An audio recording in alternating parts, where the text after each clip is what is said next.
Friends, कैसे आप सब? तो फ्रेंड्स, आज का जो क्लास है ये क्लास 6 का चैप्टर 3 है, सरकार क्या है। देखिए चैप्टर बहुत बड़ा है, लेकिन कुछ ही चीज़ जो है इसमें इम्पॉर्टेंट है जो कि हमें जानना ज़रूरी है। और आज के क्लास में हम लोग डिस्कस करेंगे कि इस चैप्टर से क्या क्या जो है क्वेश्चन अराइज हो सकता है। चलिए स्टार्ट करते हैं। पहला क्वेश्चन है, प्राकृतिक आपदाएं किसमें लोगों की सहायता कौन करता है? सरकार, नेता, लोग। तो ऑब्वियसली आंसर बहुत ईजी है, सरकार करता है, आंसर भी हो जाएगा। नेक्स्ट है कुछ उदाहरण जो सरकार के अंग है। तो देखिए ये क्वेश्चन इंपॉर्टेंट है, पूछा गया है। जैसे कि सर्वोच्च न्यायालय हो गया, भारत पेट्रोलियम हो गया, भारतीय रेल हो गया, ये तीनों जो है सरकार का ही अंग है, आंसर भी हो जाएगा। नेक्स्ट है मतदाता केवल एक वोट दे सके, इसके लिए क्या किया जाता है?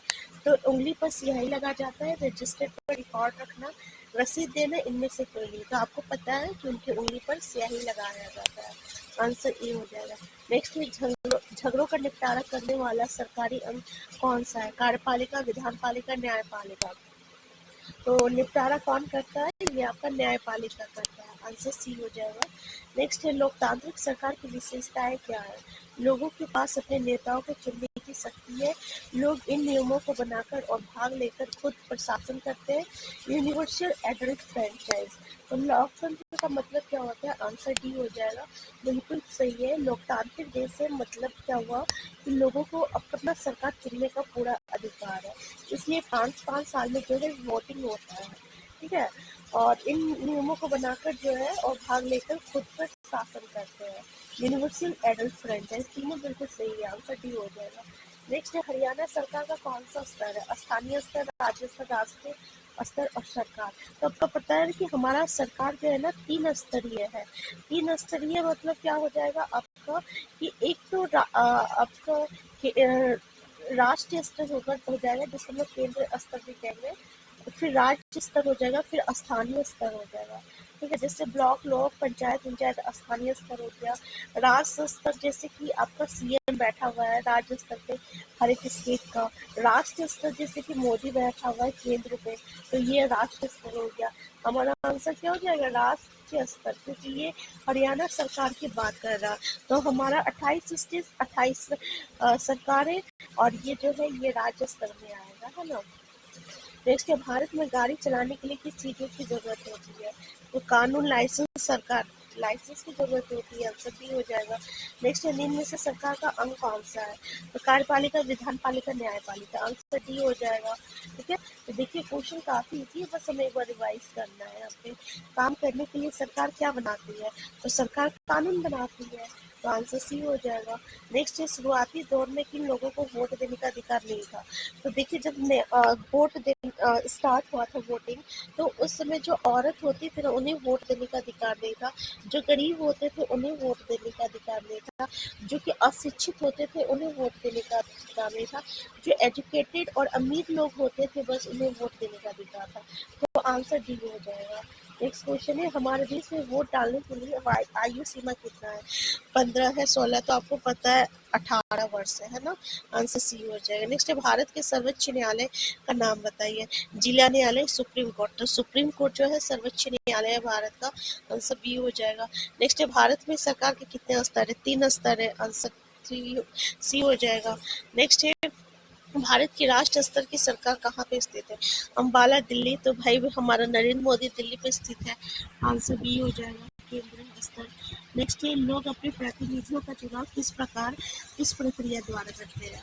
तो अपने प्रतिनिधियों का चुनाव जो है प्रत्यक्ष चुनाव के द्वारा किया जाता है, यानी डायरेक्ट जो है हम लोग वोट दे के करते हैं, है ना। तो आंसर ए हो जाएगा यहाँ पे। नेक्स्ट है अमेरिका में वोट डालने का अधिकार कब मिला था? ये सब क्वेश्चन पूछा जाता है, ठीक है। 1914, 20, 25, 28। 1928 में मिला था, आंसर डी हो जाएगा। नेक्स्ट है सफेज मूवमेंट किससे संबंधित है? आज़ादी से रोजे। तो देखिए महिला मताधिकार से जो है ये आपका सफेज मूवमेंट रिलेटेड है, ठीक है। यानी सफेज मूवमेंट मतलब क्या हुआ कि जो महिलाओं को जो वोट देने का जो अधिकार का जो आंदोलन हुआ था उसी को हम लोग सफेज मूवमेंट कहते हैं, आंसर सी हो जाएगा। नेक्स्ट क्वेश्चन है भारत कैसा देश है? तो लोकतांत्रिक देश है। राजतांत्रिक मतलब समझते हैं ना, जिसमें राजा जो है वो जो चाहेगा सो कर सकता है, या तानाशाही, ठीक है। तो आंसर ये हो जाएगा यहाँ पे। नेक्स्ट क्वेश्चन है लोकतंत्र का क्या अर्थ है। लोकतंत्र मतलब क्या है कि लोगों के पास अपने नेता को चुनने की शक्ति है और लोगों का शासन। ठीक है, तो आंसर बी और सी दोनों हो जाएगा यहाँ पे।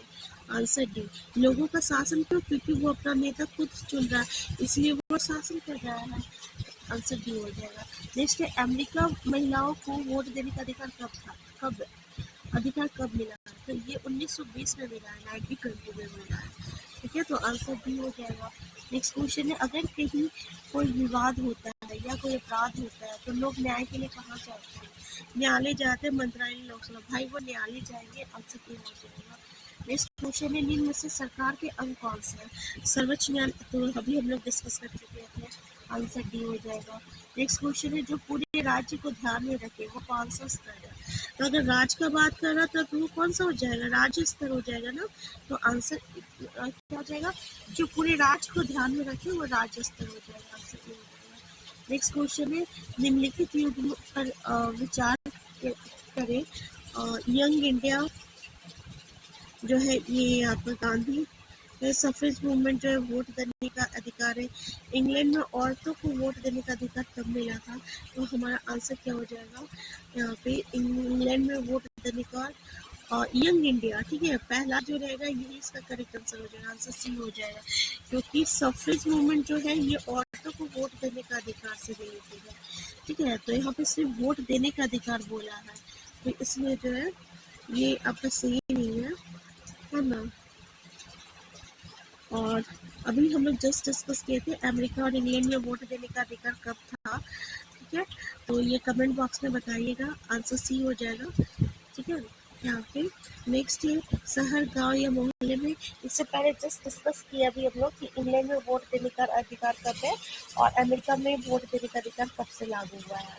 नेक्स्ट शहर, गांव या मोहल्ले में सरकार के स्तर पे क्या कहते हैं? तो भाई ये स्थानीय स्तर हो गया है ना। आंसर ए हो जाएगा। नेक्स्ट है हर देश को विभिन्न निर्णय लेने काम करने के लिए इसकी जरूरत होती है, जिससे सरकार की जरूरत होती है। तो आंसर ए हो जाएगा। नेक्स्ट है जिस सरकार में राजा या रानी के पास निर्णय लेने की शक्ति होती है उसे क्या कहते हैं? तो देखिए राजा और रानी के पास निर्णय लेने की शक्ति होती है उसको हम लोग राजतंत्र सरकार कहते हैं। आंसर डी हो जाएगा। नेक्स्ट क्वेश्चन है भारत में किस प्रकार की सरकार है? तो भारत में लोकतांत्रिक सरकार है। आंसर ए हो जाएगा। नेक्स्ट है मैं ये विचार सहन नहीं कर सकता कि जिस आदमी के पास संपत्ति हो वो वोट दे सकता है। पहले जो अमीर लोग होते थे ना बस उन्हें वोट देने का अधिकार था। ठीक है, तो ये बात किसने कहा था कि जिसके पास पैसा है बस वो वोट दे सकता है, ये हम बिल्कुल बर्दाश्त नहीं कर सकते। तो ये महात्मा गांधी ने दी थी स्टेटमेंट। नेक्स्ट है भारत सरकार का कौन सा स्तर है? तो ये राष्ट्र स्तर है। भारत सरकार का बात करा यानी केंद्र स्तर है। नेक्स्ट क्वेश्चन है भारत सरकार का कौन सा स्तर है? तो भाई ये राष्ट्र स्तर है। पहले अच्छा सेम क्वेश्चन है सरकार के कार्यों के नाम बताएं। देश की सीमाओं की रक्षा करना, दूसरे देशों से शांतिपूर्ण संबंध बनाना, देश का आर्थिक विकास करना। आंसर डी हो जाएगा। नेक्स्ट क्वेश्चन है राजशाही सरकार क्या है? तो राजा या रानी द्वारा जो शासित किया जाता है उसको हम लोग राजशाही कहते हैं, है ना। तो आंसर डी हो जाएगा आपका। नेक्स्ट क्वेश्चन है आपका लोकतंत्र में कैसे भाग लेते हैं? तो चुनाव की प्रक्रिया द्वारा भाग लेते हैं, चुने गए प्रतिनिधि के द्वारा भाग लेते हैं। आंसर डी हो जाएगा यानी बी सी दोनों सही है। ठीक है, नेक्स्ट क्वेश्चन है सफेज कार्ड क्या है? तो यहाँ पे देखिए कानून बनाने का अधिकार है, चुनाव लड़ने का अधिकार, युद्ध करने का, वोट देने का अधिकार हो जाएगा, है ना। आंसर बी हो जाएगा। नेक्स्ट देश के लिए कानून बनाने का अधिकार किसे प्राप्त हुआ था? राष्ट्र सरकार, सर्वोच्च न्यायालय, पुलिस को और राष्ट्र सरकार हो जाएगा। आंसर ये हो जाएगा। नेक्स्ट है देश के लिए कानून नेक्स्ट क्वेश्चन है लोकतंत्र को अन्य किस नाम से जानते हैं? तो लोकतंत्र को लोग प्रत्यक्ष लोकतंत्र, प्रतिनिधि लोकतंत्र, श्रेष्ठ लोकतंत्र। आंसर डी हो जाएगा, है ना। नेक्स्ट है निम्नलिखित कथनों पर विचार कीजिए। लोकतंत्र का मूलभूत विचार है कि लोग नियमों को बनाने में भागीदार बनकर खुद शासन करें। ठीक है, प्रतिनिधि लोकतंत्र में लोगों की सीधी भागीदारी होती है। तो कौन सा कथन सत्य है? पहला, दूसरा या आपका जो प्रत्यक्ष होता है ना उसमें लोगों को जो है भागीदारी होती है। तो यहाँ पे सिर्फ आंसर क्या हो जाएगा? सॉरी, आंसर 1 सही हो जाएगा। स्टेटमेंट सेकंड वाला जो है ये गलत है क्योंकि जो प्रत्यक्ष लोकतंत्र होता है उसमें सीधी भागीदारी होती है। ठीक है, तो आंसर बी जो है ये गलत है हमारा, और केवल आंसर सही है, सॉरी आंसर 1 केवल सही है ना, तो आंसर ए जो रहेगा करेक्ट आंसर हो जाएगा। नेक्स्ट क्वेश्चन है, भारत में नेता का चुनाव कैसे होता है? सरकार वोट